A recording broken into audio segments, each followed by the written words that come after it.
Bonjour, nous allons tester la console X7. Donc, c'est une console qui vient avec plusieurs jeux intégrés. Elle ressemble à une Switch, donc c'est pas une Switch, mais il y ressemble. Elle a le même design. On peut voir qu'elle a les mêmes couleurs aussi. C'est une 4.3 pouces. On ouvre la boîte. À l'intérieur de la boîte, il y a la console, bien sûr. Ça, c'est un chargeur. Câble pour branchement avec la télé.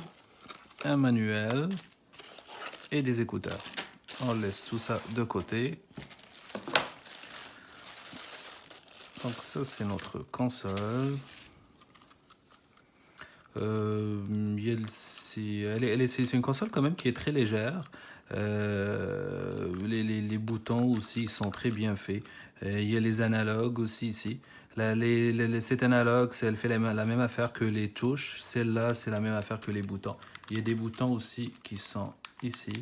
Le volume pour la mettre en veille et pour l'allumer.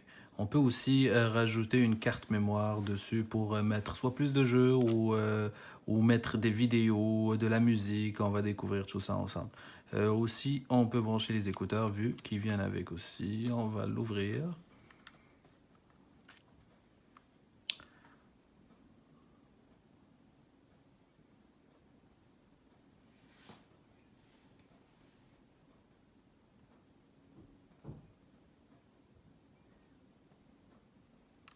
Elle prend quelques secondes pour s'allumer. Donc là, il est allumé. Il y a comme sur l'écran, on va voir qu'il y a plusieurs jeux comme Super Mario, Contra, donc c'est des jeux de la NES. Il y a King Fighter, il y a Crash Bandicoot. C'est comme des jeux qui sont très intéressants, que j'aime très bien personnellement. Il y a Taken. Euh, en bas, on peut voir qu'il y a Settings. On peut aller changer la langue. Donc pour accéder à quelque chose, c'est avec le bouton B. Langage, on va aller choisir le français. Il y a plusieurs langues, donc on peut voir, il y a italien, portugais, espagnol, français. On sort avec le bouton A, donc c'est pour revenir en arrière. On peut changer la date, l'heure, il y a des modes d'économie d'énergie et autres. Ça, c'est pour la brancher aussi avec la télé. Le câble, comme je disais au début, il vient avec. Pour sortir, c'est avec le A. Browser, c'est juste pour rechercher à l'intérieur. Donc, c'est un peu la même affaire que ce qu'on voit sur l'écran. Donc, quand je clique dessus, on va trouver e-book, flash, games, c'est tout ce qu'on peut retrouver dans l'écran d'accueil.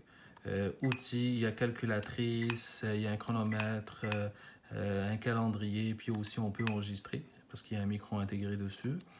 Livres, on peut télécharger des livres électroniques pour les lire. On peut écouter des vidéos, on peut mettre des vidéos sur la carte mémoire ou directement sur la console. C'est juste que là, elle est vraiment pleine. Il y a plusieurs jeux dessus. On peut mettre des images. Et on peut télécharger des images sur la console. Mettre de la musique aussi pour l'écouter. Donc, on va essayer un jeu. On va aller sur le Super Mario.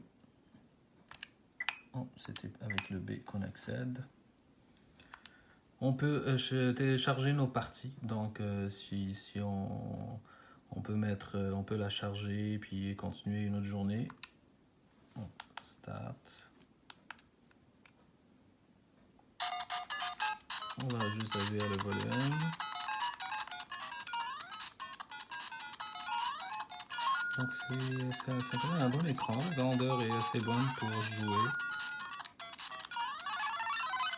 Parfait. Donc, on quitte avec le bouton échappe et on revient en arrière avec le bouton A. Pour essayer le Crash Bandicoot.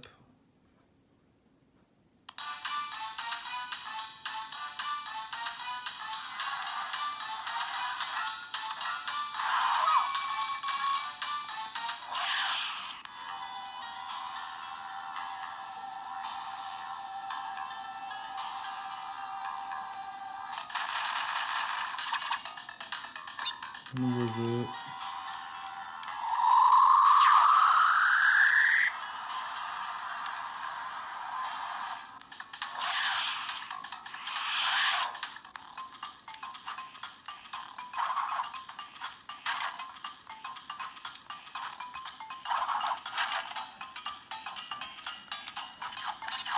Parfait.